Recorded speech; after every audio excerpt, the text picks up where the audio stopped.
Hello, Louisville. I don't see you. I'm going to take it by faith that you could see me. Isn't this something? This virtual preaching is something to get used to. I've learned something, though. I've learned that I've been told that I have a face for radio. Seriously, the power of the internet has given us more of an audience than we've ever had. And we've learned some very important things. We've learned that nothing can separate us from the love of Christ. Not principalities, powers, things present, things to come, not height nor depth, and not even the pandemic. Nothing. So maybe when we can't get together, we can find out that we can still worship God, we can still pray, and He still hears us. Paul told Timothy once that he said that at his trial all had forsaken him. Then he backed up and said, well, actually, not everyone. Jesus never forsook him. We can have uninterrupted fellowship with Christ, whether we're in a crowd or by ourselves. We're nailed to a wall or chained in a dungeon. We can have fellowship with Christ. That's worth all this, isn't it? The second thing I learned is that although we are not going to be separated from Christ, we are separated from each other. And the reason the Bible says, forsake not the assembly, is we need the fellowship with one another. We need the fellowship of other Christians. We know that attending fellowship, worshiping together, is good for us. It encourages us. It admonishes us. It disciplines us. It strengthens us. And I miss it. I miss the fellowship of hugs, handshakes. I miss the fellowship of being close to others. No wonder Paul told Timothy, even though Christ had never forsaken him. In the same letter, Paul tells Timothy, come before winter. Paul needed his fellowship. I was asked to talk about what Jesus plans for the church in regard to the hurting and the suffering. Jesus said we have the poor with us always, and suffering is a fact of life on this planet. We're called Christians. That means that we are like Christ. In what way? We can't be more than one place at a time. How can we be like Him? Well, we can do what He did, and we can notice what He loved and love that. And we notice what He did, and we can do that.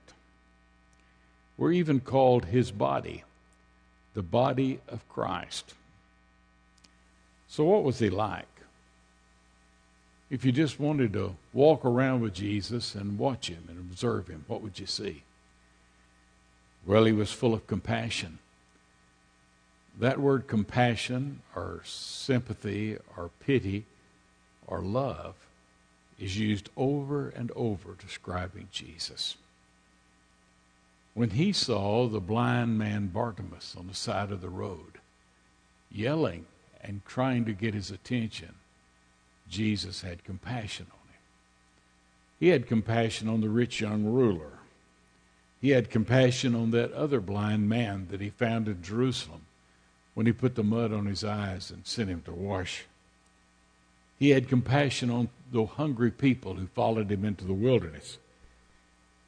He had compassion on them, and He gave them what they needed. When the parade that followed Jesus, there were a multitude of people, hundreds of people following Him everywhere He went.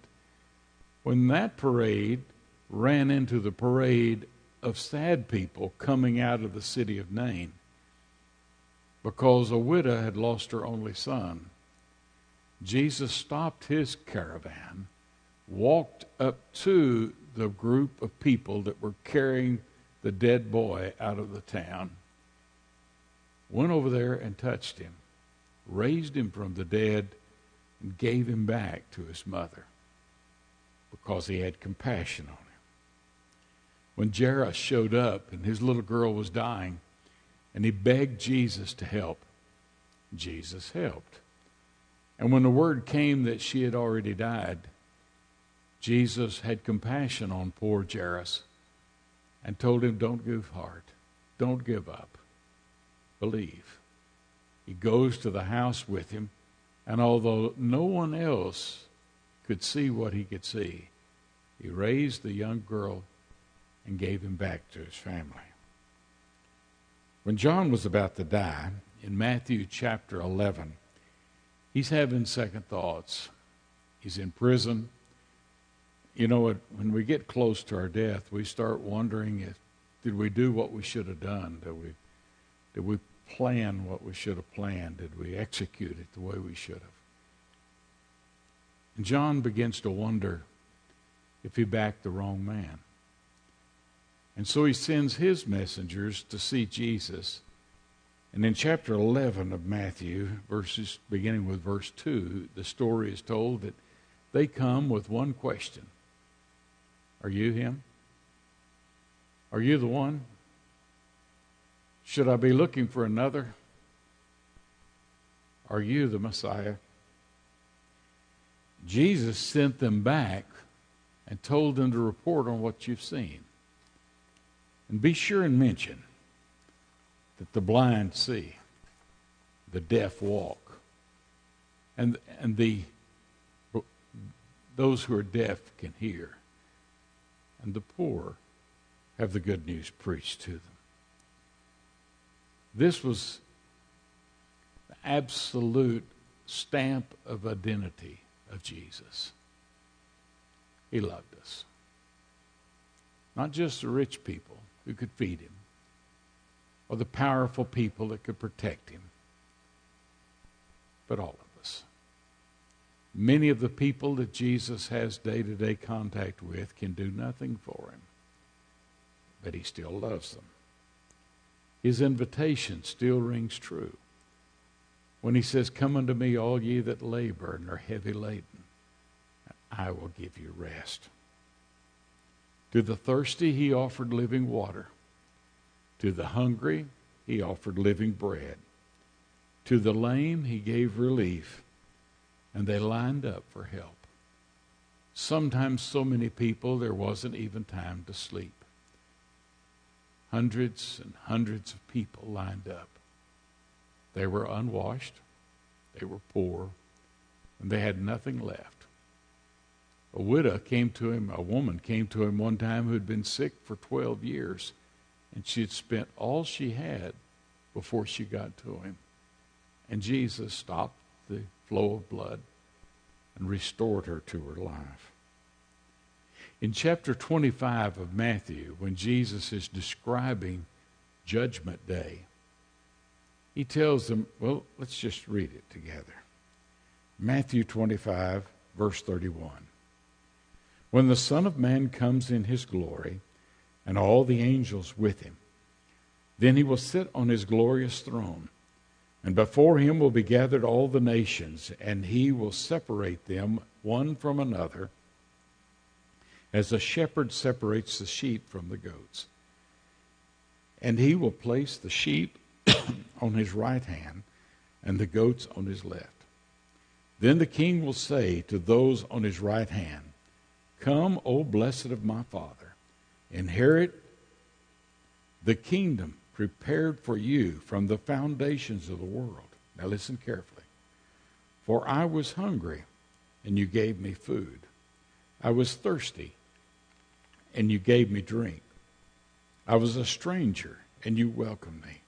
I was naked, and you clothed me. I was sick, and you visited me. I was in prison, and you came to me."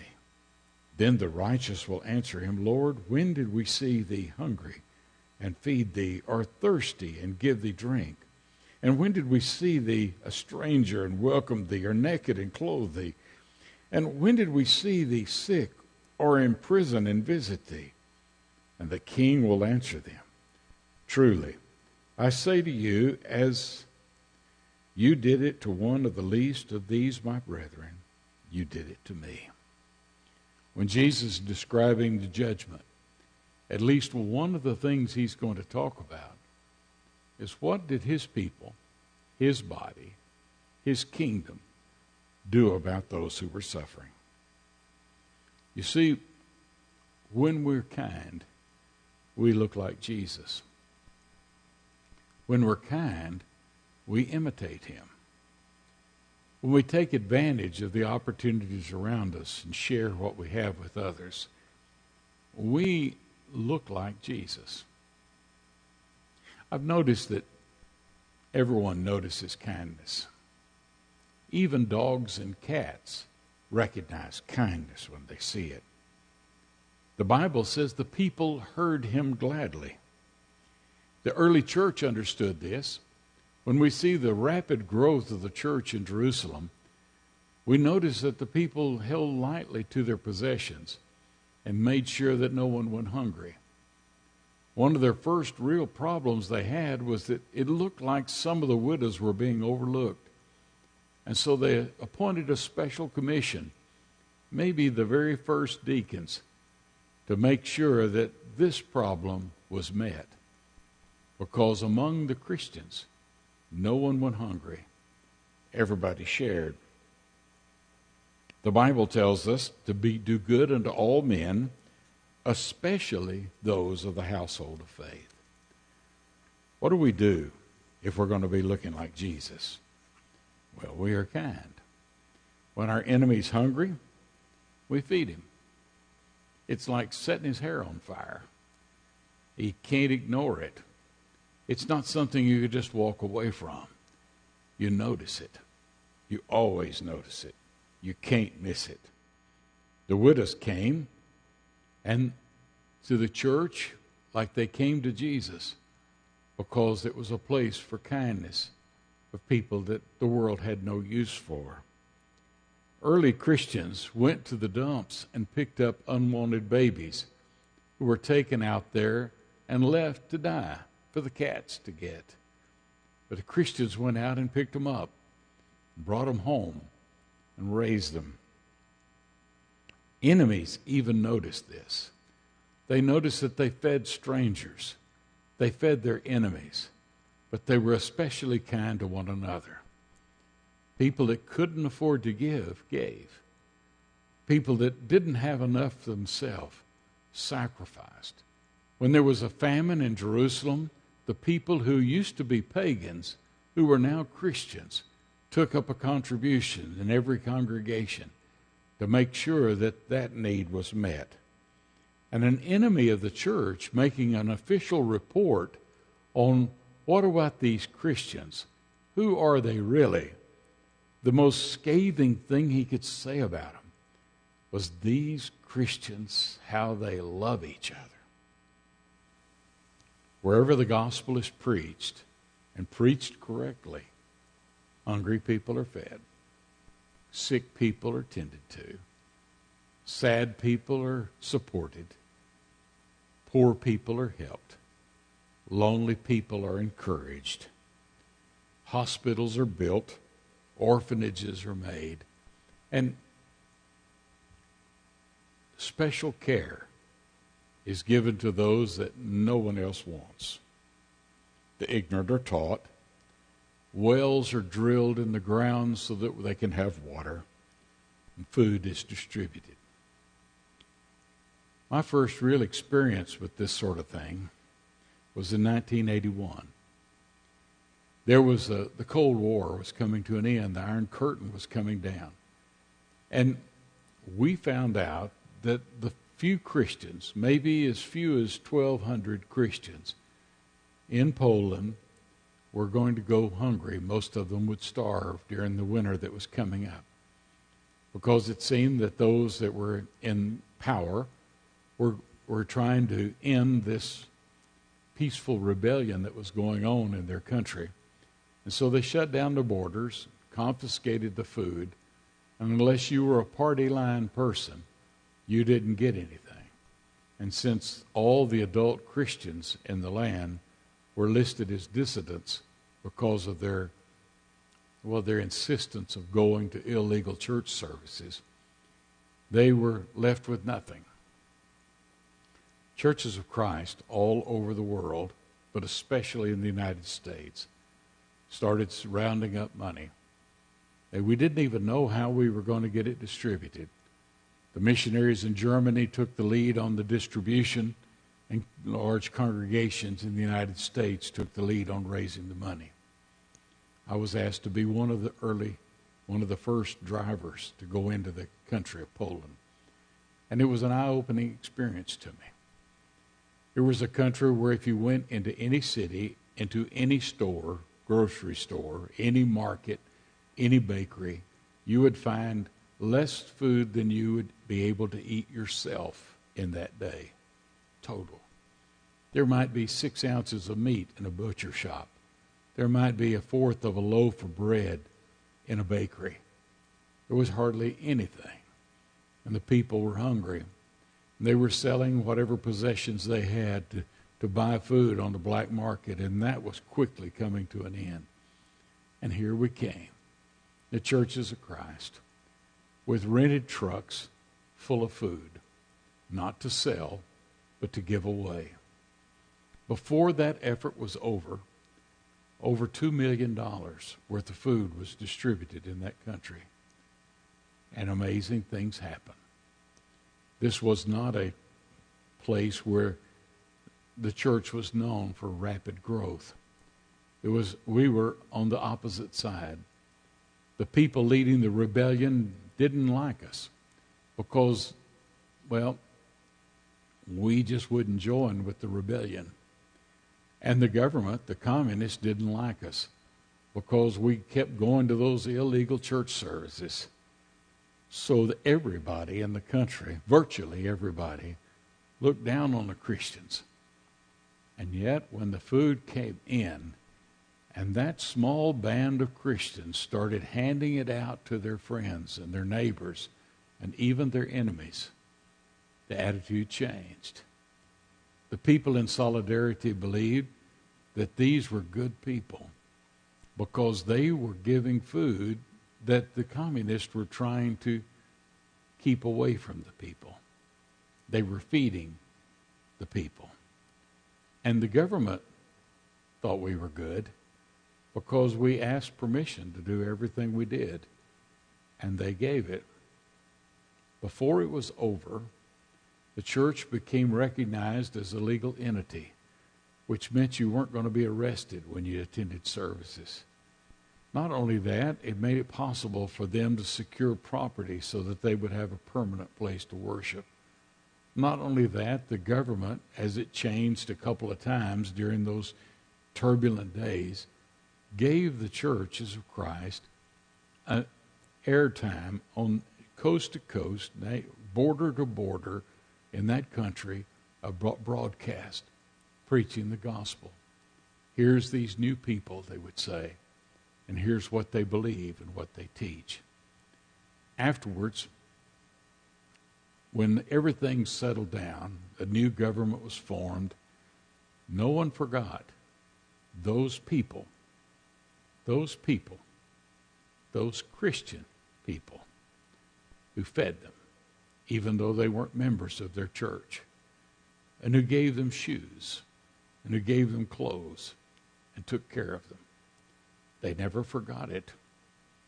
Years later, when a secret law was going through the government that would make it possible for most of the new churches to lose their property, people in the government, some of them who had been communist before, called the preachers and told them, you need to come fill out this form so that you'll be exempt from this new law.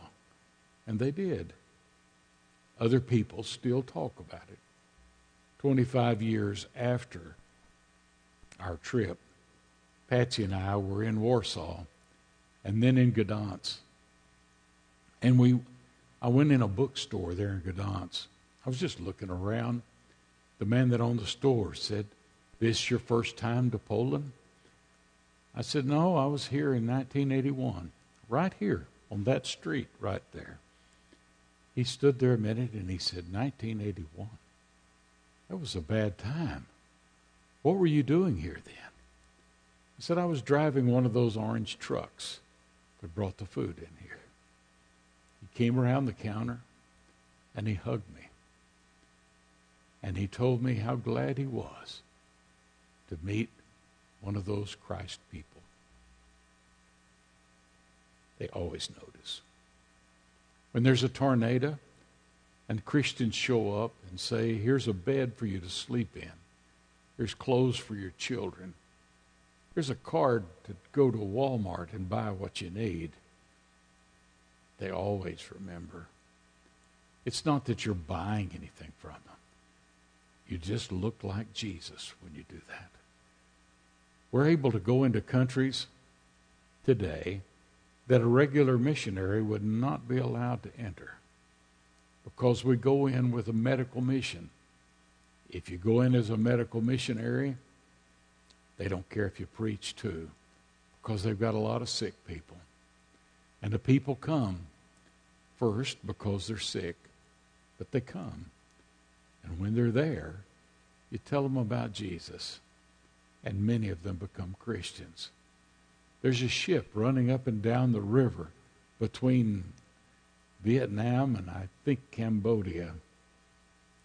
It's in territory that Christians are not usually welcome, especially American Christians, in an area that had once been full of war. But this ship has doctors on it, and they do surgeries, and they take care of needs. And as they approach another town on the river, and they start blowing the horn, the docks fill up with people. Government officials come out and want to shake their hand and take their picture. We're able to go into places like Burma and places like, well, some of the North African countries where Christianity is not always welcome because we look like Jesus. God tells us in His Word that we should act in a way and speak in a way and do the kind of things so that our enemies are put to silence because they see our good works. There's hundreds of these things going on. And the church that can proudly call themselves Christians is a place where they look out for those who are disadvantaged and those who are hungry and those who are thirsty and those who are poor. When we do that, well, we answer the very thing that Jesus wants from us. When I was hungry, you fed me. When I was sick, you tended to me. When I was naked, you gave me clothing. We can't do what Jesus did for us. We don't have grace to give a person heaven. We can only tell them about Jesus. But when we do, when we act like Him, they know it's authentic. Someone told me a long time ago, no one cares what you know until they know that you care. It's not the whole story. It's not the whole gospel. But it's certainly something. It's certainly something that we should do. It's certainly something that we should be thinking about and planning and looking for opportunities.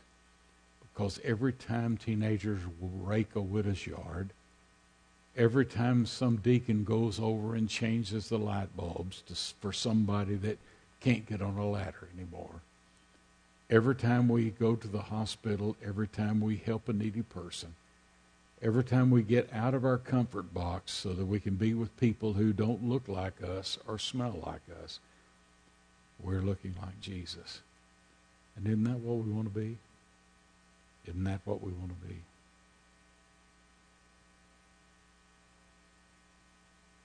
May the Lord bless you and keep you. May His face shine upon you. May you be at peace. Thank you.